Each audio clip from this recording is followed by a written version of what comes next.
Hey guys, welcome to another video. Today we're going to look at MakuluLinux Flash 2020.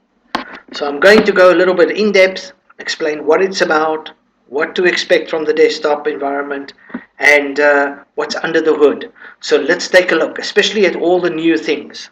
Now, I'm going to show you installed mode, not live mode. So we're going to sort of pretend that we've just installed this desktop environment. We've just installed Flash and we've booted up for the first time. And in that case, this is what you'll see. We've now brought a nice little setup manager intro screen, which you will be presented with the first time you boot up after installation. Not in live mode, after installation. So this is what you'll see. So you'll see this nice little setup manager, and you'll notice there's no close button. Okay, so we want you to go through this. It doesn't take very long and it helps you set up your system. Okay, so you can just read the text there, little welcome message, and it tells you when you're ready, click next to begin. Okay, so on the next screen it tells you set up Wi-Fi, blah blah blah blah, and it says there that if you've already done so, if you already have Wi-Fi connected or your Ethernet connected, you can just skip to the next step. Otherwise, click set up connection. So you follow the steps, set up your internet connection, and then click next. On the next step, it tells you let's check for updates. Okay, so once again, when you finish reading there, check for updates, apply updates, and then click next. And on the next screen, we have the driver manager. Okay, so you may want to just check quickly that you have the latest and best drivers to installed on your system. So you just click driver manager, it'll pop up the driver manager. Just go through that. It's very easy to do. When you're done, click next. It tells you to set up firewall. Once again, click the button, it'll pop up this firewall manager. You can just set it on or off. It actually tells you in the text here what to do. On the next screen, snapshot manager. And here's some instructions here. After you're reading the intro, it just says follow these steps. Tells you open the snapshot manager below. On the first window, when it opens, ask for a snapshot type. If you're unsure, select rsync. It will then scan your drives and ask where you want to back up to. Select the drive, blah blah blah. It tells you the steps to follow. It's very easy to do. That first step is usually the one that confuses people. They aren't sure what to choose. Especially people that are new to Linux won't know what rsync is. So that's why we put that little, if you're unsure, select rsync. Okay, once you get past the rsync, the rest is very easy. So you just follow the snapshot manager steps and it will actually set up like a snapshot of your system that it will take daily or weekly or monthly that you can roll back to. So when you're done with that, click next. Next screen, here we'll do the themes. This will be your cursor themes as well as your system themes. So here you can select, well, this is the default cursor, but you can change to another cursor if you want. It changes instantly. It says it will change instantly. So there are a couple of ones to select from. So if you prefer the oxygen or the silver sea, anyway, just choose your cursor, which, oh, there we go. We're going to get to that in a second. Very nice that that popped up. So select your cursor, whichever one you're comfortable with. This is the default one. And then select the color scheme for your themes. Okay. Now if you change to a color scheme, let's say you change to red. It'll change the border theme. It will change the icons. It will change the highlights. Anywhere that you would usually highlight a button or selection, menu or something, it will change the color theme to that chosen color, including your icon sets and your border themes. So that's really nice. And you've got a variety here, 24 color variations. So you've got lots of different colors to choose from, to go through.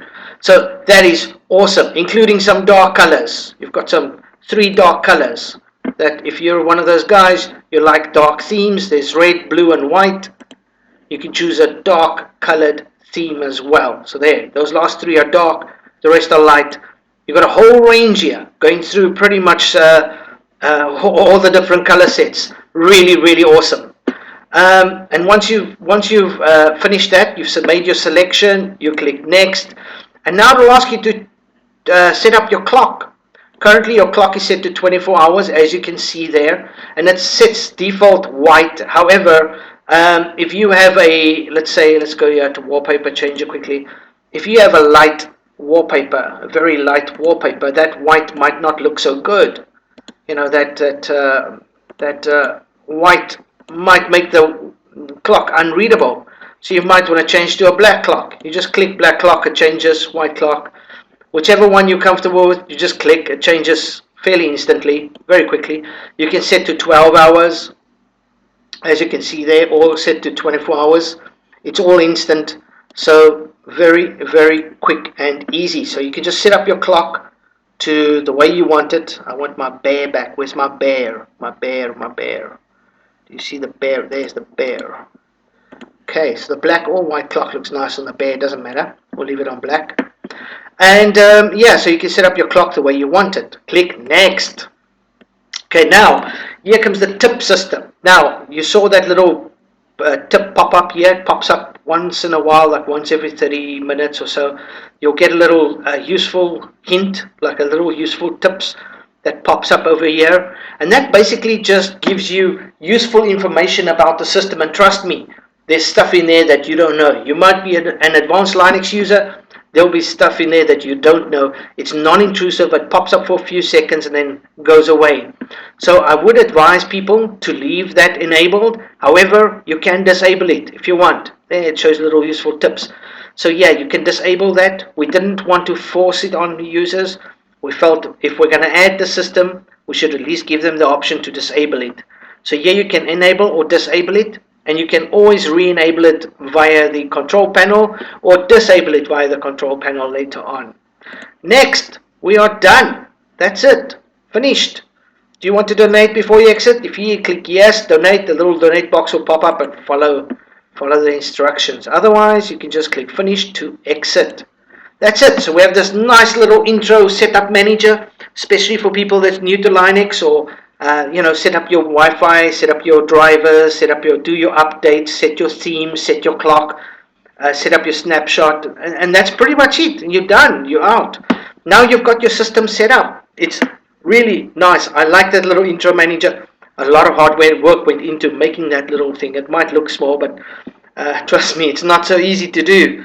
Anyway, once you're done with that, now you're in your system, right? So let's take a look what Flash is all about. Flash itself is targeted, unlike Windows. Windows is targeted at people that probably prefer to come from Windows to Linux, or people that run Linux, but they've always liked the Windows theming and the Windows look. That's who Windows is targeted towards. Whereas in Flash is targeted more towards your old long-time Linux users, the guys that are used to the bottom panel and the traditional menu, and they've been around since the days of GNOME 2 or older, the old first XFCEs that came out. Those guys that just prefer things to work, to be maybe a little bit on the plain side, but always to work, and they prefer speed above everything else. And that is Flash. That's hence the name Flash. So let's take a look at it. So if you've used Flash before, not much has changed. A couple of things, but not a lot. New users, I'll quickly run through it. You've got a very traditional layout. You've got the bottom panel. You've got the icons on the desktop. You've got some favorites over here. You've got a menu on the left, a menu on the right, a clock, as well as some system icons next to that. So it's all very straightforward. The menu on the left is your traditional menu. However, we've spiced it up. This is the whisker menu, and the changes to this from last year's whisker menu. Last year we removed the category names, so we gave it a sort of a KDE feel and look. We've restored the category names as default, and we've made the buttons into the application icons into sort of like a grid look. So it kind of almost looks like a no menu now. It's got a very no menu to it, although trust me, it's still XFCE. I mean, it's still the XFCE whisker menu. The buttons as well, these little system buttons, they used to be on the far right, they're now on the left on the menu. So apart from that, the menu is pretty much still the same. Okay, and you can always change this. If you go into menu options here, right click properties, you can always set it to show as list instead of as icons. Okay, so you can change that as well, back to the old style if you really prefer that. But by default, this is how it comes out. On the other side, you've got the full screen menu. If we click that, you'll notice there's a nice full screen menu here, and it's not like the Slings Cold menu that we used previously. This one's got actually this one's a little bit more transparent, as well as the search box is a little different. I find this one a little bit smoother and less buggy. So we use this full screen menu now. That's nice. So you've got a traditional menu on the far left, and you've got a full screen menu on the far right. So if you're one of the guys that prefers the traditional menu, you just move your mouse to the bottom left. If you prefer a full screen menu, just move your mouse to the bottom right. You've got both menus you can play with. You'll find there's a lot of transparency on Flash. Panels are transparent. The pop-up buttons are transparent. If you open up something, it actually, even the little window list button is transparent as well. You'll notice the terminal's got some transparency on it. The menu, when the menu pops up, you can see through the menu. There's transparency over there. So everything's transparent. Even the border here, even if you look at the window border, you can see the clock through that window border. So there's a lot of transparency. And this is, I guess, the way that we used XFCE to modernize XFCE, to make it more modern. You know, nothing modernizes something as quickly as a little bit of transparency does. So you get some beautiful themes and some nice transparency going, and you know, you've got a magic. The theme itself is pretty nice. It's got some nice flashy borders, and of course they change colors. We'll get into that in a minute. The theme too is very rounded. You can see everything's got rounded look and rounded feel. Everything pops up, and so that's nice. The menus highlight nice as well. Very clear, very white. So it's nice. You've got some nice aesthetics going here. You've got some beautiful wallpapers. Beautiful wallpapers right out of the box. A whole selection. I spent many days on these wallpapers. They are simply stunning. The icon set as well, very nice looking. The Milky icon set, you know, I was thinking of going with something different this year, but this is a winning icon set. It just fits Flash so well. I thought, hell, I cannot change that icon set, so I kept it. Really stunning out of the box. So some new things that you're going to notice here. Number one, maybe you won't notice, but if you leave the hints on, it will actually tell you these things. You're going to see that there's a lot more options. If you right click on the right click menu, there's a whole lot of options here that weren't here before. The menu was shorter. Actually, there's 3 things in here that wasn't in here before. One is the desktop clock. So now you can just right click on the desktop and you can choose desktop clock, and that actually pops up this little clock option that we had before, where you can manage your clock. That you can simply just get from the right click menu now. Desktop clock, there you go. And you can just change the clock settings as well as enable or disable the clock. So if you don't want this conky clock on your desktop, you can simply disable it, and it will stay disabled until you re-enable it.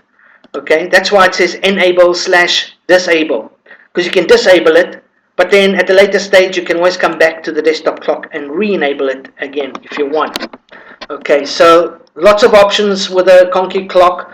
Now, we had this in Windows as well. Anybody coming from Windows to Flash is going to know that we had the clock there as well, but we didn't have all these options. This is all new, and mainly this was because people were writing in and asking me, can you add 12-hour, 24-hour, and this and that, and can we enable and disable the clock? They asked for these features, and I listened. So I made this nice little GUI interface to manage the clock and added some more features. And if there are more suggestions or more requests, send them in. I might just add it. But you got this nice over facelifted GUI to manage the clock. Look how nice this is. So neat and so beautiful. Just fits the theme, fits everything. Okay, so that's the clock. The theme as well, you can right click straight on the desktop and go to themes, and you get the same little theme manager as we had in the intro setup manager. So once again here, you can just change your mouse cursor on the fly, and if you reboot, it will save whatever you've changed it. Those settings get saved. So you just choose your mouse cursor to quickly change, and you can change the color scheme quickly. Just click on the color and boom, there you go, got a different color scheme. It's just a click, instant quick click. Look how easy I changed that theme. It's just so quick and easy. You can also go into the 3D, but I'm not going to do that now. We're going to get to the 3D in a bit. Okay, so we've got the desktop clock, which is new in the right click menu. We've got the themes, which is new in the right click menu. We've got the change wallpaper. I think this was actually in last year's Flash as well. No, I'm not even sure anymore. But it's there. It's there. I see a lot of the guys that review the distro, they never look at the right click options. I always see them going here to change the wallpaper, or going, to the actual app. They go look for it here, and they go click on it. Where is it? Somewhere here in one of the menus.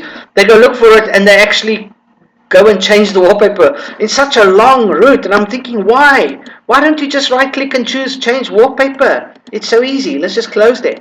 Right click, change wallpaper. That's it. It pops up. Look here, stunning. A whole lot of really, really stunning wallpapers. Out of the box. Out of the box. Now, we had the bear. Let's change to the lion. Look at that. Oh, roaring lion. Stunning, stunning. Okay, so time for the lion. Anyway, so you've got some beautiful wallpapers out of the box. And it's easy. Just right click, change wallpaper. Right click, change desktop clock. Right click, change themes. It's all there. You can also go to this settings manager. If you go to the settings manager, you'll find here, there's your wallpaper, your backgrounds. Okay, so you can do that from there as well. There's your themes too. And of course, there you can disable those tips. Those little, if I click on there, it will actually pop up the little GUI here. Enable, disable the tip system. So you can do that right from there if you wish.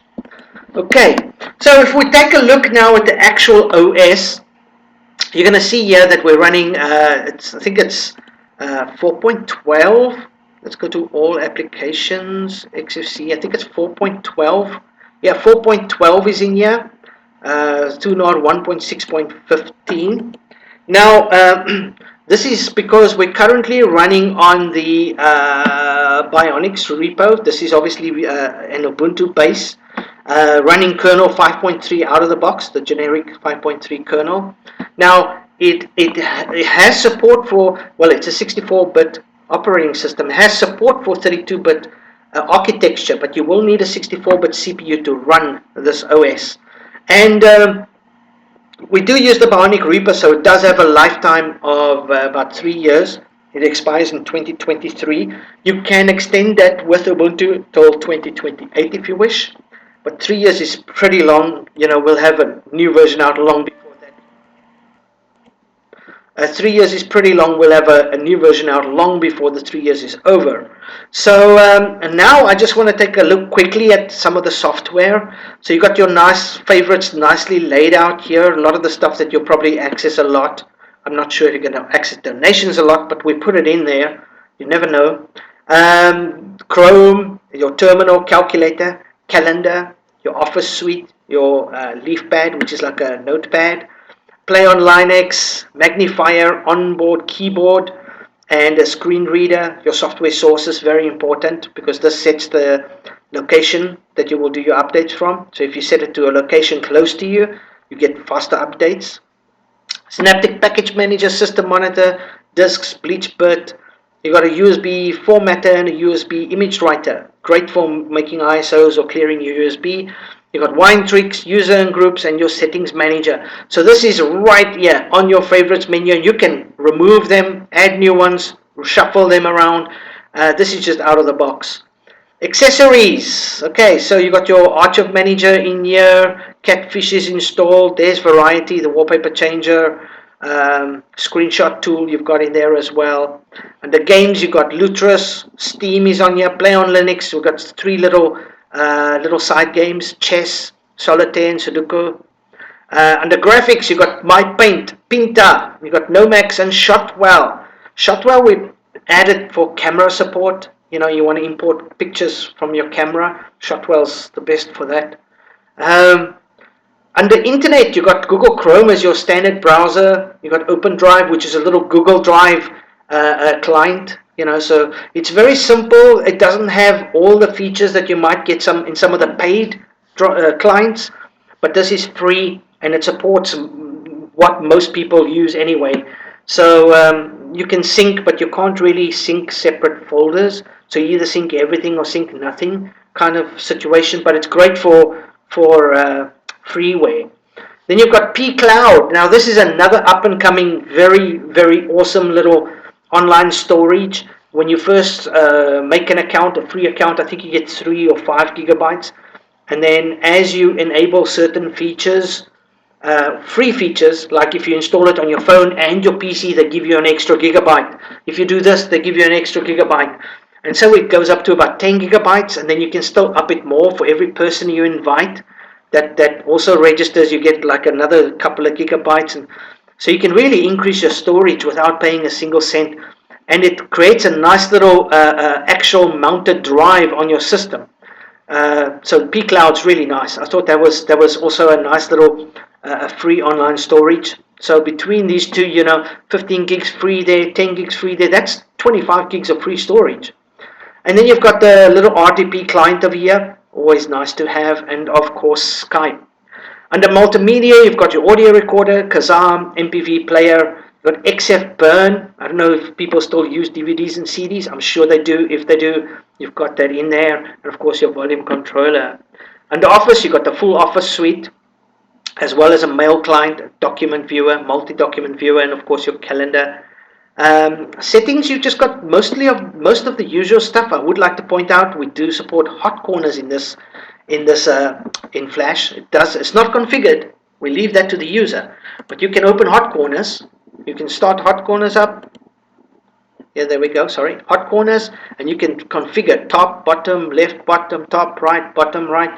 So you can add hot corners here. So if you move your mouse into a corner, it actually has a function. It does something, opens a menu or starts up a program or something. So I thought that was nice. That's nice to have. It does not come by default in XFCE. We added that. That's nice to have. Most of the rest is just disks and grub customizer and some nice utilities here, tools for people to play with. You can customize your login manager. Just set up your notifications, network manager, language, and keyboards, and so forth.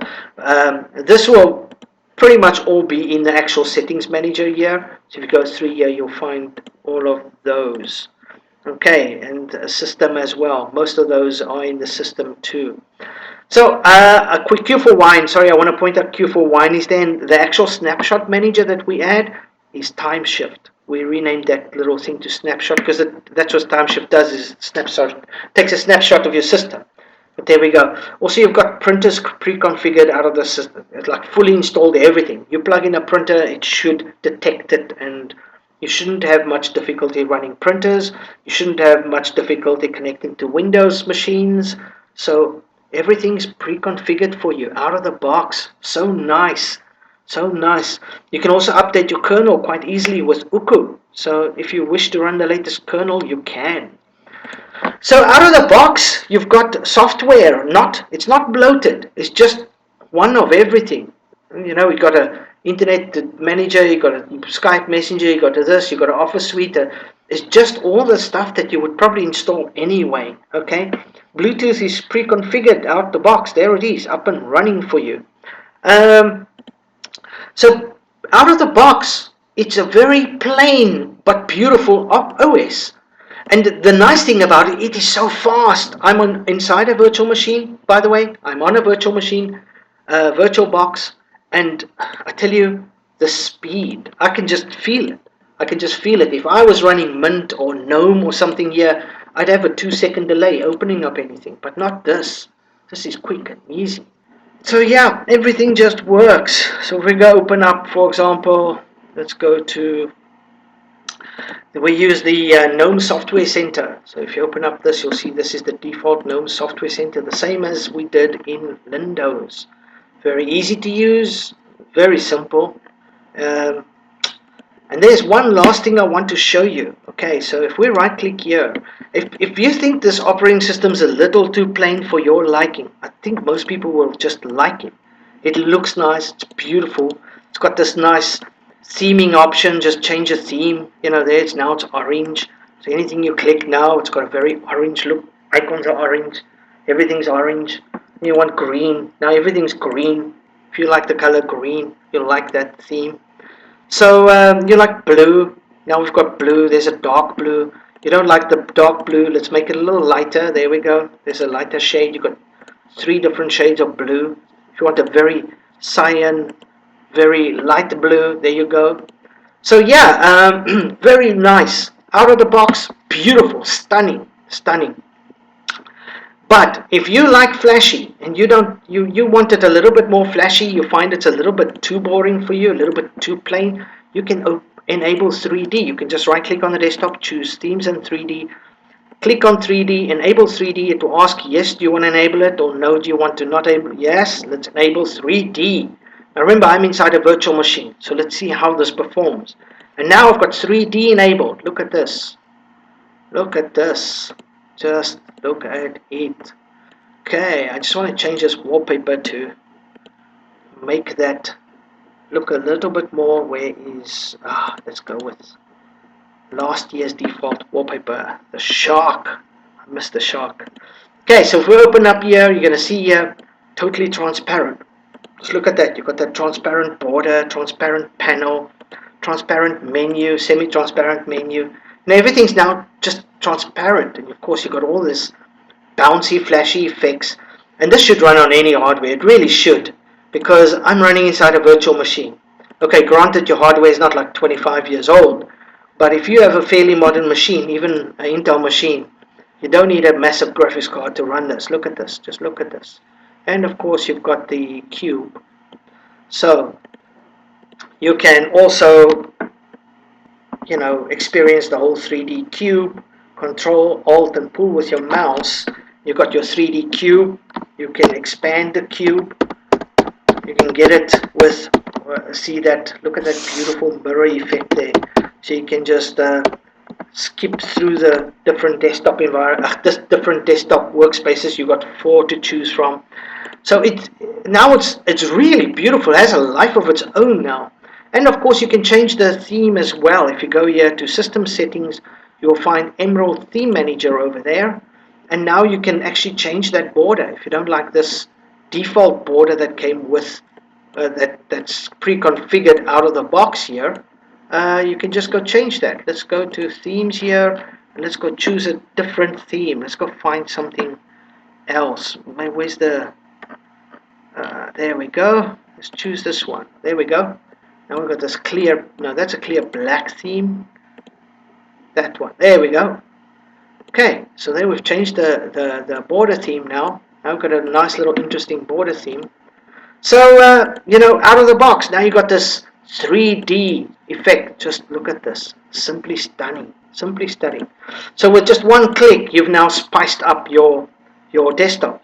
Not only that, you can go through all the different settings here. If you actually go to Compass Windows Settings Manager, you've got so many effects and animations here that you can enable. Look at all this. All these animations that I haven't even enabled. There's animations and motion blur and animation add-ons and fire paint, animations experimental, 3D windows and trail focus, water effects, freely transform windows. There's just so many options here. Lots of things that are not even enabled. I would advise you to be careful, because not all of this might be compatible with your hardware. So be careful with enabling those options. But they are there for you to play with, so you can really go to town. Anyway, let's change it to a white clock. Yeah, there we go. I like the white, even though it does not play well over here. I just like the white there. Anyway, so out of the box, Flash is beautiful. It is super fast and it works. You know, now that we've enabled the 3D, do you see the shadow, drop shadow effect? It even makes this menu pop-up look like a little 3D pop-up effect there. And the window, if you actually look at the shadows around the window, so nice. Okay, you want to turn off the 3D? Just 3D and choose no. And that's it. Now if you look, 3D is off. Now you're back to just the normal, colorful, beautiful Flash. So out of the box, the system just runs. It's not the most stunning, I guess. It's not like KDE or so, you know, exciting like some of those desktop environments, I'm guessing. Although not everybody likes that, but it works. Everything always just works. It is super fast. It just works out of the box. And it's nice. I mean, it's comfortable to use. So you've got this really juiced up XFCE that doesn't even look like XFCE. Out of the box, if you showed this to somebody, they'd probably go, what is that? And you say, well, this is XFCE. They go, no, bullshit. I tell you, it just looks so stunning. Anyway, so that's it from me. I hope you guys enjoy using this. I'm going to be using the same video as release video, so if you're watching this, you may actually have seen this while you are downloading it. Otherwise, I'm actually going to release this video a few days ahead as well. So if you're seeing this now, but it's not available yet, it will be in a few days' time. We are just prepping the ISO. We're doing some last minute testing, and it will be live within the next, I'd say the next 7 days, maybe 5 days, 7 days. It is very, very close. Keep your eye on this. You don't want to miss this. It is beautiful. If you're looking for an OS that just works, it's comfortable, it runs, it's fast, it's fun to play with. You can enable 3D if you want. If you just want to like play with different colored themes and icon sets and blah blah blah, this is it. You want something that's simple to manage, this is it. It works, it's fast, it's comfortable, and it's I wouldn't say bug free, nothing's bug free, but it's virtually bug free. So if you're looking for that, Flash 2020 is right up there. I would suggest you try it out. You might just fall in love. It is a stunning desktop environment, very comfortable to use, very easy, and it always just works. And it's got raw speed. What more could a person want? Really, what more could a person want? So that's it from me today. I would like to... Oh, there we go. Look at that. Useful tip. pCloud gives 10 gigs of free storage to new users. Makulu has a built-in pCloud client. Yes, we do. And if you go here to internet, there it is. So thank you for the nice tip. Anyway, thank you for the guys that did donate to the project. I would like to please ask you guys to support the project. You know, we released Lindo's last month. I think we got in like about $200 in total from donations, which is nice because, you know, we don't really get a lot of money in. But I would like to up that a lot more. I'm trying to build a cash flow for Makulu. You know, we just did Lindo's. Now we're a month later, we're releasing Flash. You see the amazing fucking work we're doing. I'm sorry for the cursing, but it's just so good. And we've got more releases coming. We've got another release coming and then 7 more. Total 10 releases this year. 10 releases. Do you know the sheer amount of hours I spend a day working on this? So I don't think it's too much to ask for some support so we can get this project back on track, get it rolling, get it nice and beautiful. I can maybe get some better tools to work with. Geez, I'm still using a laptop from 2011 here to program on. You know, I'd like to build a cash flow. That's what it boils down to. I need funding. I like to build a cash flow. All these things cost money. Our servers cost money. Website costs money. Everything costs money. So, you know, I can't fund it all by myself. I'm not a rich guy. I come from South Africa. I mean, where am I supposed to shit out money, you know? So, it boils down to, if you like the project and you like it to the point where you think you could support us, we would appreciate some support. Build a cash flow, get things going, get this project back on track. You see the amazing work we're doing here. I'm going to keep doing work, man. I tell you, I feel really good. I'm so motivated with this project at the moment, and it shows. You can really see it shows when the people on the project, and I'm not alone. We've got a whole bunch of guys testing and so forth. When everybody's happy with the work, you can see. So yeah, I don't want to lengthen this video any more than I have to. Thanks for anybody that has supported us, and thanks for anybody in the future that will support us. I love you all, you guys. With the coronavirus out there, stay safe, wash your hands constantly, stay home if you can. If you're at home and you're bored, climb on Makulu. Use it. Anyway, stay safe, wear a mask, and social distancing is important, guys, please. This is a tough year for everybody, but you know, as human beings, we'll get through it, and we'll be stronger once we come out on the other side. Love you all, and enjoy MakuluLinux Flash 2020. Cheers, guys.